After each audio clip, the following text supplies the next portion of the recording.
Welcome to the Conceive, Believe, and Achieve podcast. I'm your host, Sean Garris. Today's guest is a special one, somebody that I've known for a very, very long time, Coach Henry Pillard. Now, Coach, welcome to the show. Oh, thank you, Sean. Yeah, so I want to start off by asking you where you started coaching. I know, but for our listeners, I want to ask them, or I want you to tell them where you started off coaching. Where I started out in high school, a large high school in Southside Chicago, 5,400 students. So that was my very beginning of my coaching career. And it was a big adjustment for a kid from Iowa that grew up in the cornfields, going to a small high school, coming out and being part of that program. But it sure was rewarding. Yes, indeed. And what sport were you coaching at the time? I was coaching both football and wrestling. Okay.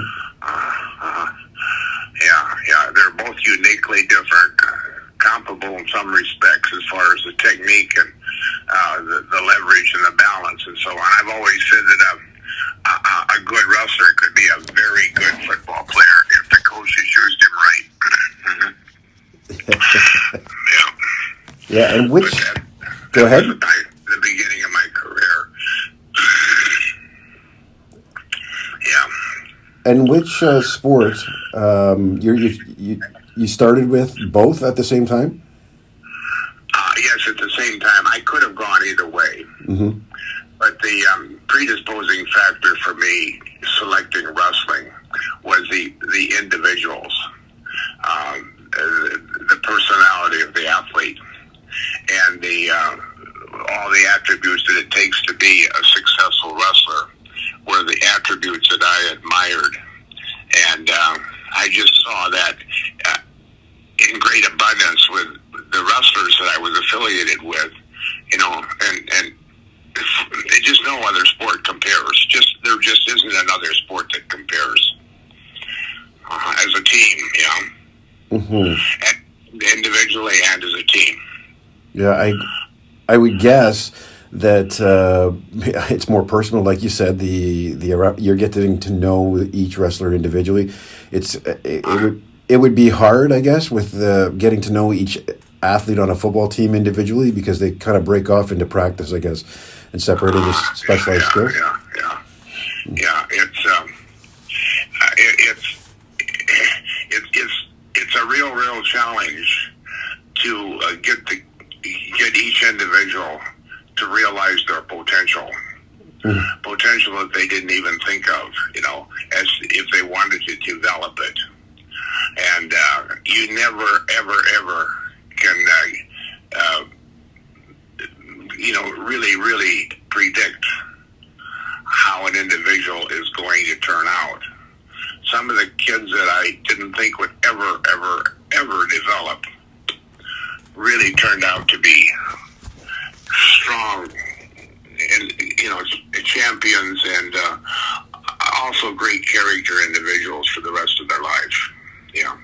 And I've lived long enough now to have outlived some of my wrestlers, and I have seen how they've turned out. And I'm just amazed. Yeah. And those, you say you're identifying, you're trying to inspire these athletes. What were the things that you would do to kind of help these athletes realize their potential? What kind of mindset would you try to instill in these young kids? Well, it's a developmental mindset. They realize that they can develop physically. In high school, were you beaten? Yes. Well, who beat you? Were they stronger than you? Yes. Well, we can do something about that. So we can work on the development of the physical. Then there's a psychological. Did you really think that you could beat that guy? No, I really didn't. Well, that's a challenging thing too, psychologically, to get them into thinking that they're as good as they can be. And as the victories, the triumphs occur, they'll fall in line with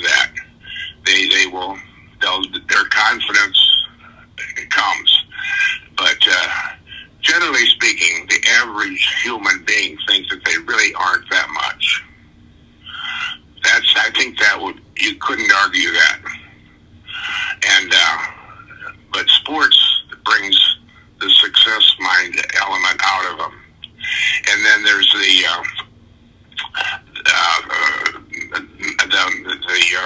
physical fundamental, the psychological I just talked about. And there's the fourth one would be the spiritual. Mm-hmm. That is the team. They're not winning for themselves. They're winning for something else. It could be their team. It could be their school. It could be their state. It could be their nation. It could be their creator. It could be whatever. But I don't think that you're going to be a true champion if you're winning just for yourself. You've got to be doing it for something else, and that's what I clump that all into the spiritual aspect. Oh, and then I didn't elaborate on the fundamental. The fundamental aspect is the technique that goes along with it. Now, I have always been totally impressed with Cale Sanderson and what he has done at Penn State. Mm-hmm. And that is simply not accidental. It is amazing. And it has gotten my rapt attention right from the get-go because I knew what was happening. The way that it was happening was simply sensational. And I can't think of any program that I would have designed that could have been better than the one that they have under Cale Sanderson and his assistants. We have to give his assistants a tremendous amount of credit. Both Casey Cunningham and his brothers and so on. It's simply uniquely phenomenal, and the fact that it's fun, they enjoy it. It's not work. And you have to, anything you're doing, it's got to be fun. If it's not work, then it's what could be better. Yet there's nothing harder than the work that it takes that goes into the development of a good program in wrestling. Now, going back to the physical, mm-hmm. The muscles need to be stressed to 100% on one day. And then you have to have a day or two of rest, and then you concentrate on fundamentals. And your practice schedule rotates around this. And I've always said that being a good wrestler is like learning to fly an airplane. The more hours that you get in a cockpit, the better pilot you're going to be. And it takes an awful lot of competition in the practice room and different types of training with it. But once you taxi down the runway, to get that heavy hunk of metal into the air takes an awful lot of horsepower. But once it gets airborne, it flies easy. It gets much easy once you get airborne. It's hardest until you get airborne. And once you get the technique down and the fundamentals, and you got the muscular system, it really makes a huge difference in how much more fun learning a difficult skill like wrestling is. It just takes time. And when they go home at night and they come back the next day and they feel like they're better the next day than they were the previous day, or better yet, at the end of the season, they shut them down for several months then they come back and they say, boy, I'm a lot better than I was last year. And all of that was, it makes sense. And when they buy into that concept, you just don't know how fast the improvement can be. I always told the kids at night, you're working on a move. Say, let's just say a duck under. You're working on the duck under today, and you got your hips right, and you got your technique and your elevation, your rotation, and picture in your mind as you're falling asleep at night. And let that be your last conscious thought. Penetration, elevation, rotation, penetration, elevation, rotation. And you fall asleep and let your subconscious mind continue on, because that works 24 hours a day. Mm-hmm. And that's a good thing for the subconscious to be thinking about. And it just makes a difference. It enhances learning tremendously if you learn to harness it just right. It's like the zone. They talk about the zone. Mm-hmm. It started in basketball because of guys shooting 3-pointers and making them, and they got in a zone. Yep. Well, it's a very real thing. Mm-hmm. And it's simply the athlete has blocked out all other noise except his concentration is riveted onto what he's doing in competition. He can't hear the coach. And it's astounding to him when all of a sudden he comes into reality and hears the crowd roaring.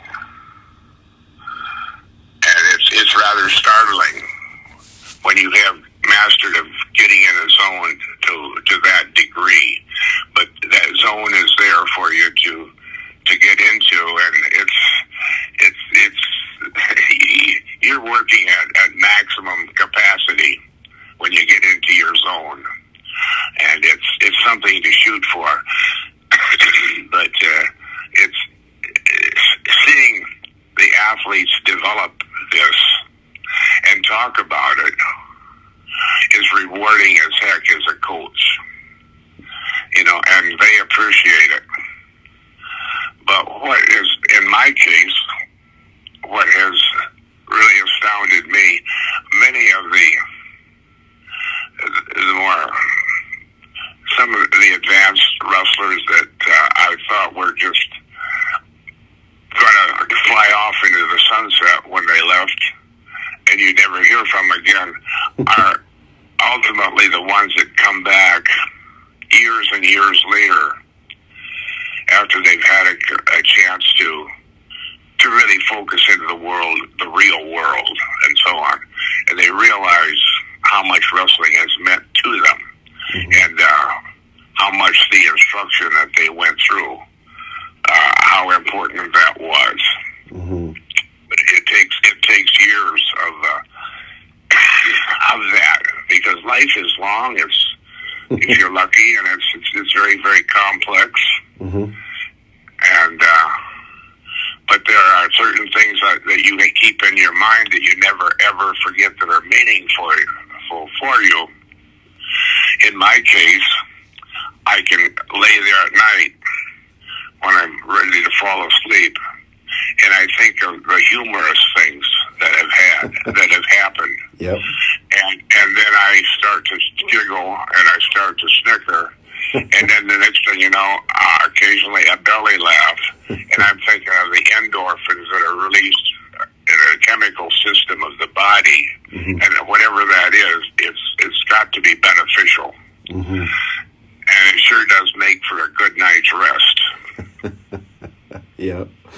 So you talked about the mental aspect of sport. I can remember you telling me a story a few years back about how you would leave your kids after a practice with some sort of positive note. I think you were explaining you would finish practice and you would make sure that you would, touch base with a kid and say, hey, this is, what you did today and this was great. How important was that to your athletes? Okay, now I'm missing something as I can't identify the specifics. Mm-hmm.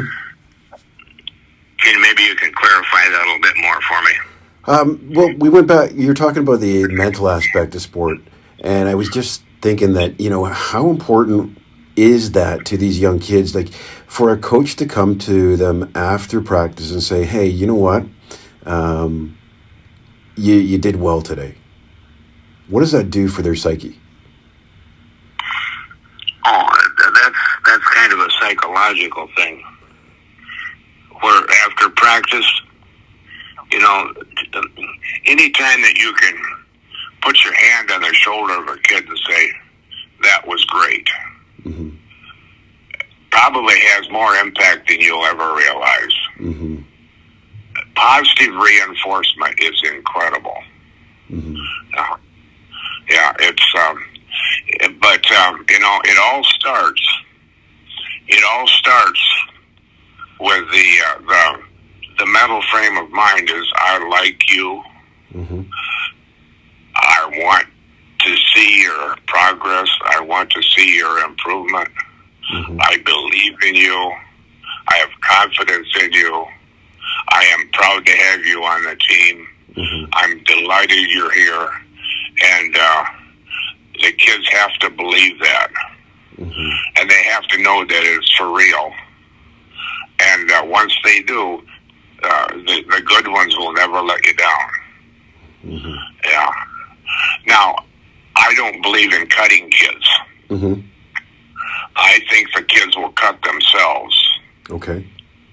Because as you progress, it's going to get tougher and tougher, and the demands are going to get bigger and bigger.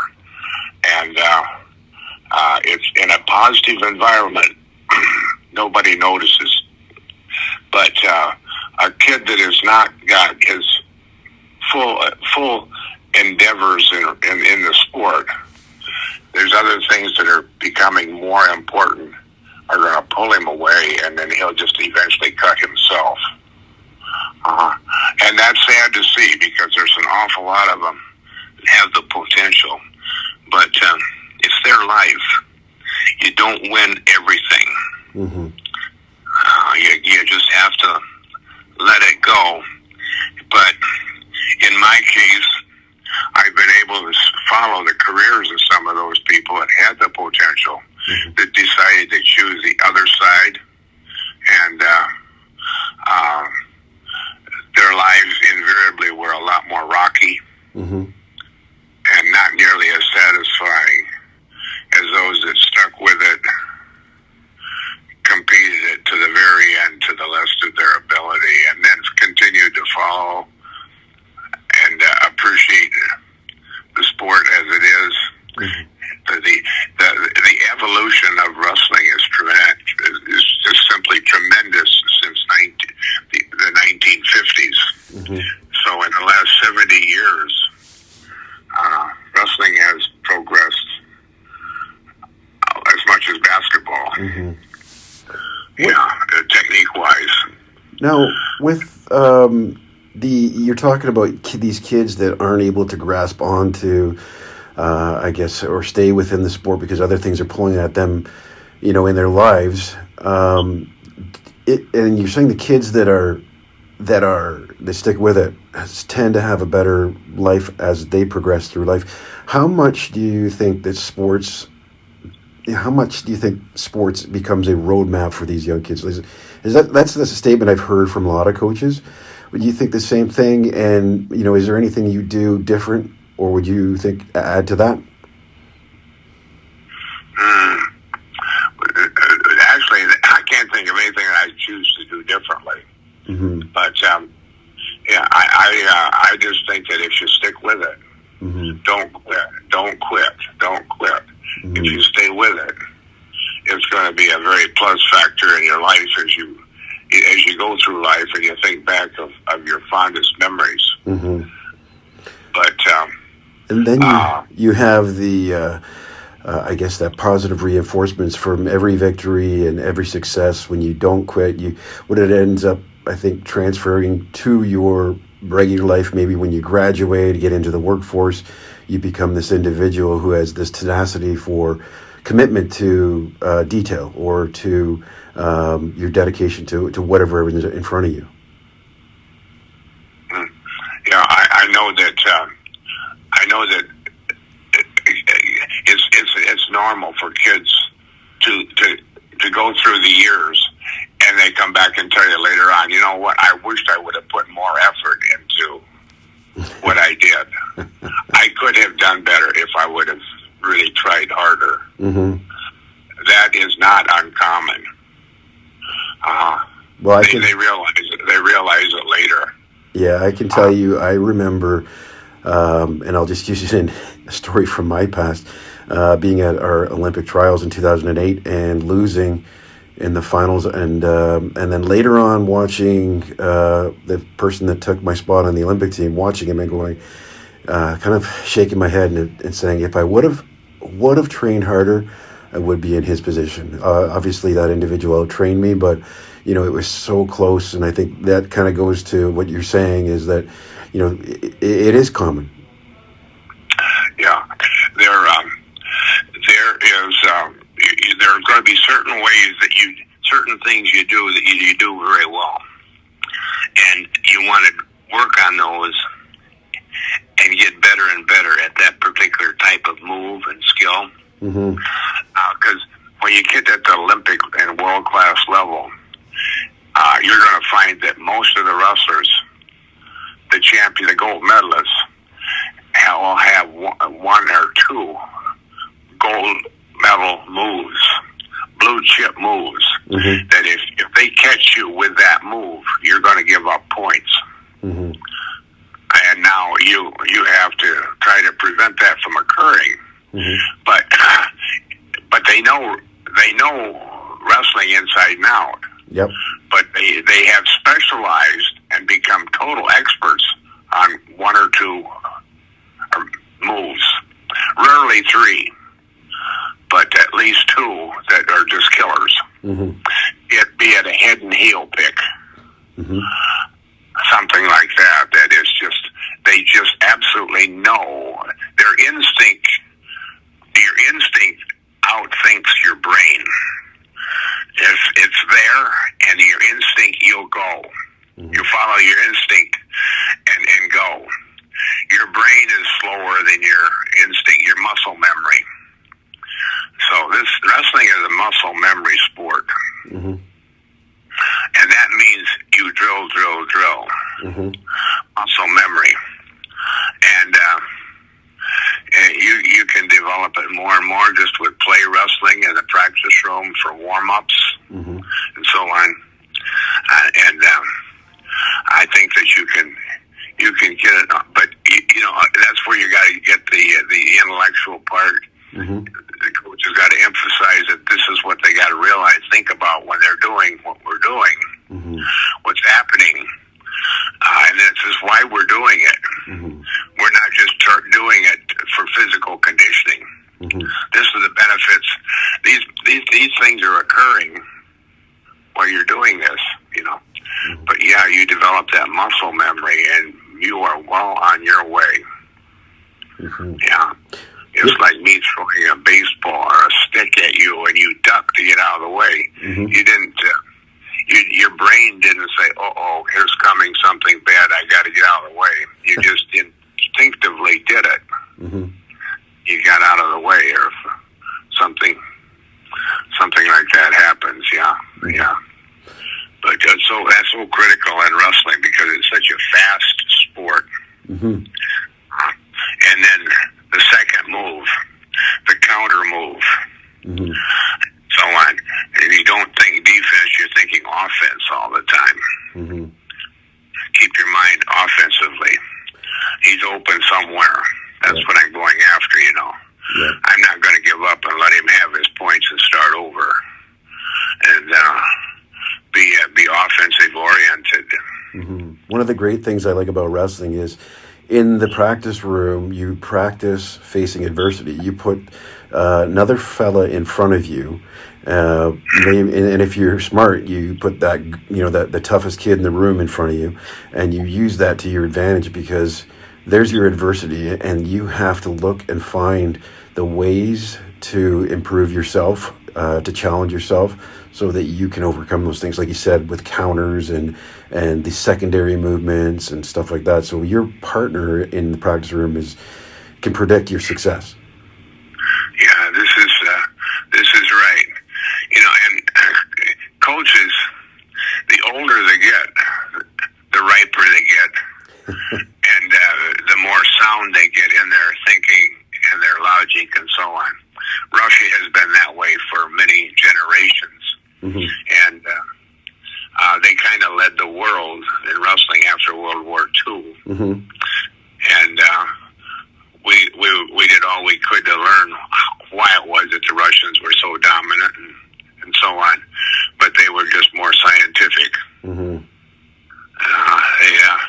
They weren't really any stronger than we were, but they were just more. They just didn't make mistakes. If that's one thing that in wrestling, the kids got to realize. I gave up points. That was I made a mistake, and then now I'm going to correct that mistake. I'm not going to make that mistake again. And then what can I do to not make it? And just coach will help them with the adjustments and so on. But it's a delightful experience to see a kid that loses to an opponent that was better historically, and he comes and he beats that same kid a year later, and what a difference it makes in his thinking and the confidence. Everything just swells up and grows. And now, why did you improve and he not improve? But you've got to have people in the practice room that are as good as you are or better to work with. Good kids are going to go where good kids are. And that's just the way it's always been. And coaches will send good kids to the coaching situation that they think is best for that kid. And that's wonderful. Yeah. One of the things I wanted to mention before we keep going is that you coached at Joliet Junior College for numerous years. Right. How many years in total? Oh, gosh, I don't know. 30, maybe. 30. And your record with, do you remember your record with the dual meets? Or? No, I don't. I remember the losses, but I don't remember the wins. Of course, they always haunt us, those losses. The wins, I mean, we celebrate them, but those losses.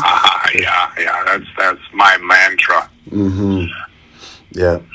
So it's yeah. important to win so those don't haunt us. I just enjoyed practice more than anything. I like the practice through the week. Yeah.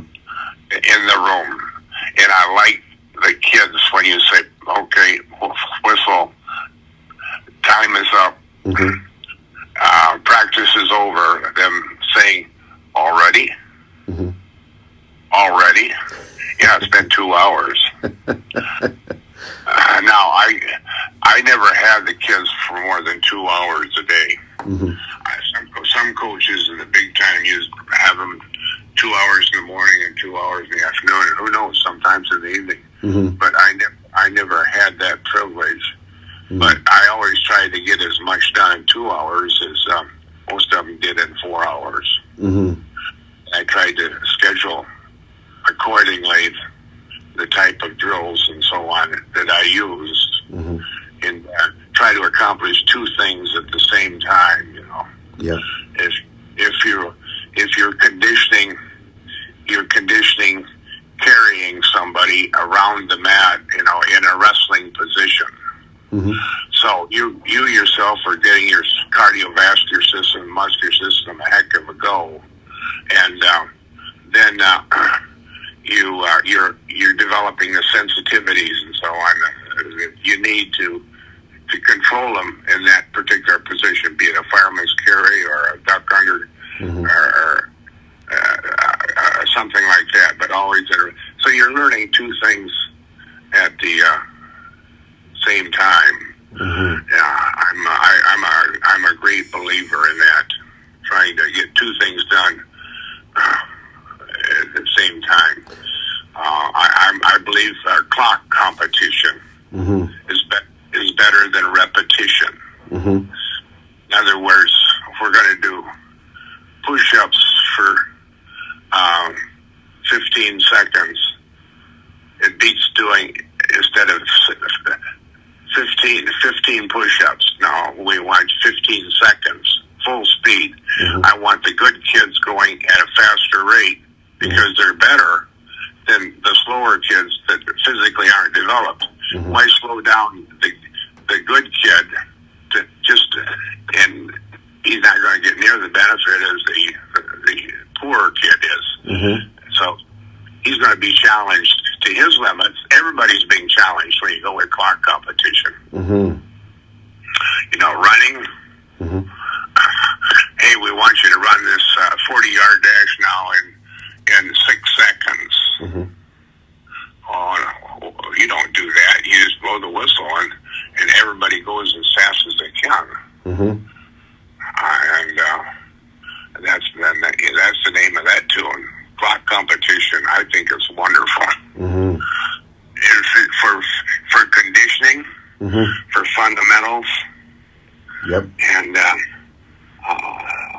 lots and lots of things. Now, I remember you telling me about the ABC drill, and I actually utilized that drill when I was coaching up at York University. I wondered if you could explain the ABC drill 1, and then talk about the conditioning effect of that.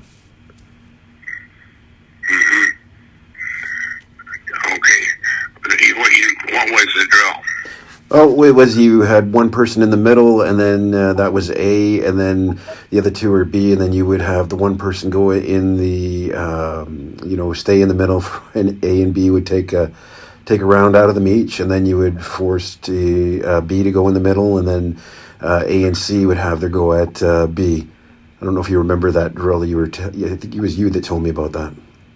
Yeah, I don't envision what you're this specific one, because I had so many different varieties of stuff that I used, and a lot of that came from my own imagination.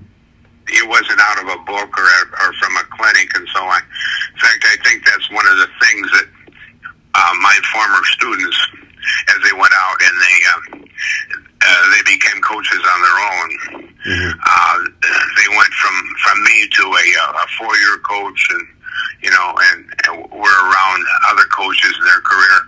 I really think that they would say, you know what, there wasn't anything. I think at Joliet Junior College, the program, the practice schedules we had were beyond anything I've experienced since then. I've had many of them tell me that. Wow. And it's very, very pleased to hear that from kids that went to big schools like Louisiana State and so on, come back and say, yeah, I think if I'd have stayed at JJC, I'd have been a national NCAA champion, and stuff like that. But I can't speak for that. I haven't been in a lot of where the 4-year coaches were, but I always felt as though the 4-year scholarship kids really didn't need me. They needed the ones that I got were the kids that nobody else wanted. And I like to develop. I enjoy developing. And you did a great job developing one particular athlete that I know. I'll bring up his name. My father, Harry Garris. Harry. Harry couldn't beat anybody from 150 pounds up when he came. But I could tell instantly by looking in his eyes and so on that, hey, he's focused on the future. And in 1 year, that same season, he was the heavyweight because the regular heavyweight was not scholastically ineligible. So Harry got that position by default. We don't make mistakes, Harry. And he would win 1-0. Then he's winning 2-0. Then he's winning 3-0. And then 4-1. And he kept winning and winning and winning. And he was a national champion in 1 year. And that was attitude. That was desire. That was desire. And when he told me after winning the national title, I went to go to the Canadian tryouts for the Olympic team there this weekend. And it was at the national tournament. And we're getting in our cars ready to come home. And he stood there explaining to me and answering questions that I had. I could see in his eyes that faraway stare. That if I said no, Harry, which is what I should have done and everybody else would have done, because the consequences that I face if something goes haywire with you are terminal for me. I'm not going to risk it, Harry. You've got to go back. Come back with us. But that faraway stare, he would have lived with that the rest of his life if I would have turned him down. And he went on, and he hitchhiked 1,000 miles in the middle of winter. And thanks to the RCMPs, they did a great job of just domino effect, or just getting him rides all the way up to Winnipeg. And after a week and a half of agonizing pain, not hearing from him, seeing him, and when I said, "How'd you do, Harry?" He said, "I won it." I said, "You're going to the Olympics?" He said, "Yes." All in 1 year. You tell me that attitude and desire aren't absolutely huge. It really is. Now, in all due respect, talking about today's society is another chapter that really, really, really, really rough because of nutrition and physical activity and desire. Television, the stuff they're watching on their iPads. It's just we're developing another type of person that is not going to be really interested in the type of people that we have developed through the sport of wrestling. And that's an interesting subject, and it's a sad subject. It really is, but it's a very real threat. Scrawny kids, weak kids, they don't ride bicycles anymore. It's too much work. Well, I see what you're talking. I mean, and you were there. You were there to see that work ethic back in the day when you were coaching, and then you're now here probably seeing that in some of your grandkids or some of the kids, your grandkids' friends, or the kids around you in your neighborhood where they're, like you said, not out on their bikes and not out on their, out playing ball. I can remember, my dad forcing us out to the, the streets, and we weren't allowed to come in until the street lights came on, and we were out playing baseball, football, you name it. But we weren't allowed to come in and get on any computers or anything like that. But nowadays, like you said, parents just occupy their kids with, exactly. tablets or whatever. television, and generally, a lot of them didn't have radio that they paid attention to, and no newspapers. So we really didn't know. Mm-hmm. We just simply didn't know. Mm-hmm. I think in this day and age, it might be easier as an athlete to be successful, because I think what's happening is you have technology weeding away some of the weaker or the weaker-minded individuals that may have been in the way. I think it would be wonderful with today's technology to teach history, mm-hmm. or to teach a sport, mm-hmm. because 90% of the people understand what they see and mm-hmm. remember what they see, mm-hmm. as opposed to what they hear. Mm-hmm. They see it, and that's research substantiated. 90%. Mm-hmm. They see it, they'll remember it. Mm-hmm. And boy, oh boy, technology is major, just major. Mm-hmm. I'd love to have.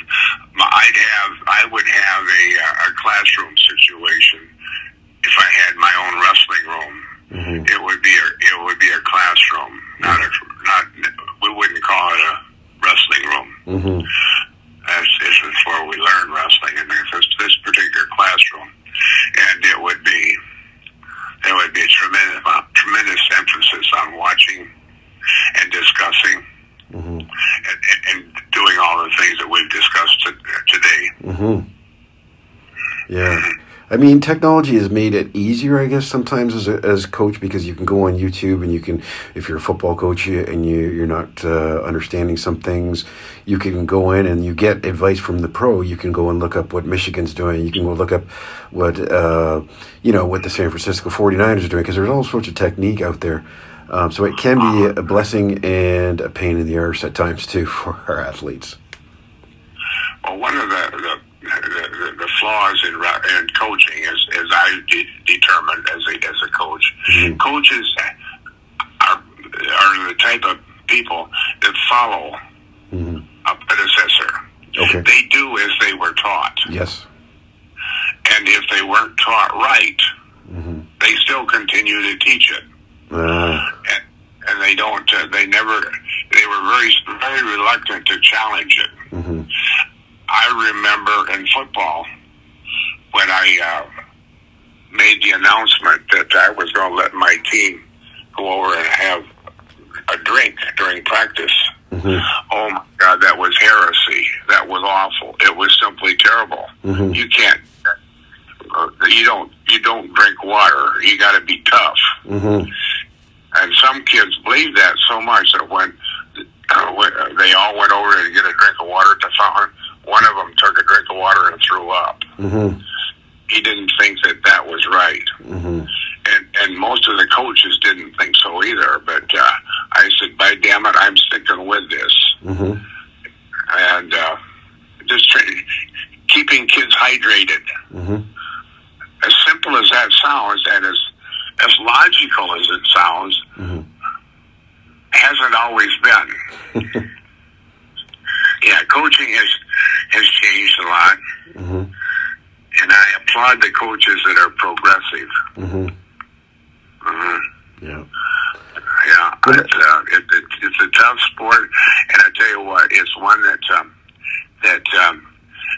if they stick with it, it's going to give them more rewards than they can ever imagine. With kids calling them up and taking them out to dinner, mm-hmm.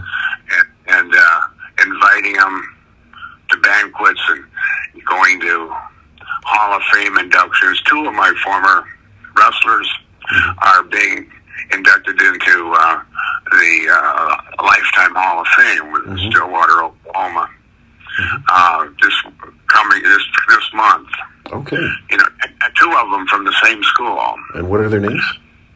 And that's uncommon. Sorry, who are they? A guy by the name of Rudiger and Murphy. Mm-hmm. Yeah. And then the coach at the University of Michigan has got some ties with us because his high school coach is one of our graduates. That would be John Bormat, coach Michael in Bay? Michigan. Would that be Michael Bay? How's that? Was that Michael Bay? No. Oh, okay. Sean Bormat, Okay. coach at the University of Michigan. Oh, okay. Yeah. I've actually been up and watched him last year, the coach of Michigan. Yeah. And what are the ties? Yeah. Yeah, I don't know what would have happened if I had chose football. Mm-hmm. Because I took the same type of approach for coaching football. Mm-hmm. But I do not regret spending my career in wrestling. I wish I could go back and do the thing, have two careers, Mm-hmm. and do it with football. Mm-hmm. But I never will regret having spent a career with wrestling. Well, you've made a huge impact on a lot of wrestlers, a lot of people's lives. I saw it in my father's life, and I will tell you, after speaking with you and getting to know you as I've gotten older and hearing the stories about yourself, I really saw a parallel in what my father did as he lived his life. I think he started to emulate you, in his story, as a coach. I think he wanted to become somebody like yourself, because I've heard stories about what my dad's done, and I've heard stories about what you've done. Of course, one that sticks out in my mind. Well, I had two great experiences in wrestling, because I came into college with no experience. Mm-hmm. My high school didn't have wrestling. Mm-hmm. And so I went out as a freshman just to see what it was all about. Mm-hmm. And the first time I got to wrestle was against one of the best 177 pounders in the state of Iowa. Mm-hmm. And our captain actually developed a sore shoulder. He didn't want to wrestle him.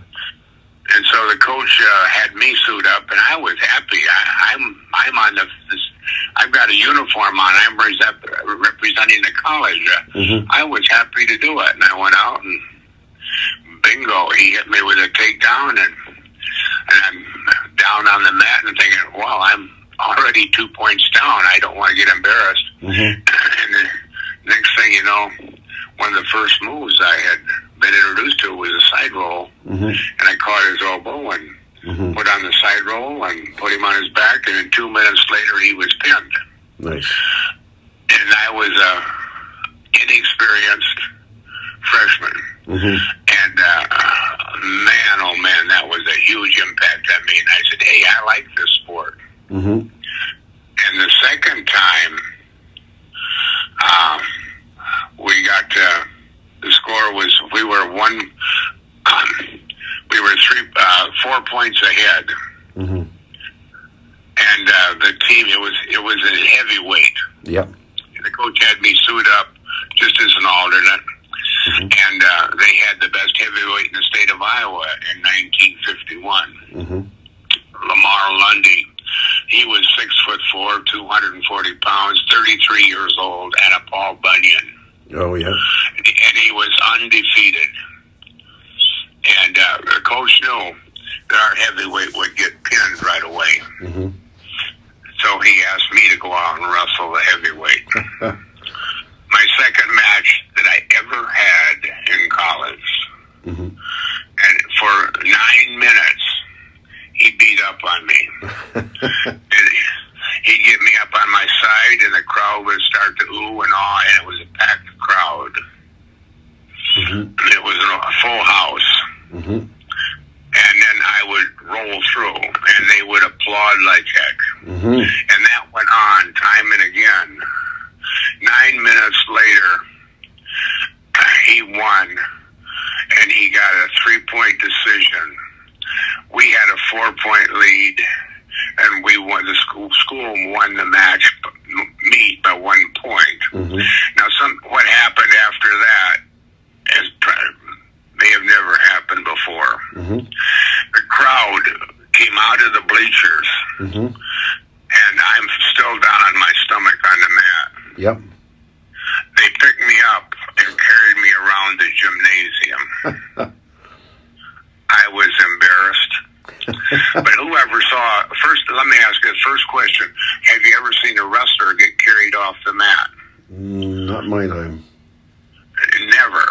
Have you ever seen a loser get picked up? No. And carried off the mat? I'll bet you.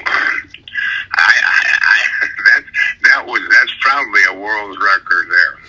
A loser getting carried off and treated like he's a winner. Yeah. And all I did was kept them from getting 5-point pin and winning. And we won by 1 point. But that was a big memory. All those, it was just a sea of people all around me, holding me up in the air. That feeling. Yep. That's awesome. Well, but those are memories that last a lifetime. Oh, they certainly are. And I thank you for sharing that with us. Coach Pillard, we have taken up enough of your time. I just want to thank you again for joining us here on the Conceive, Believe, and Achieve podcast. I'm going to get this up as soon as possible, but thanks again. Well, keep in touch.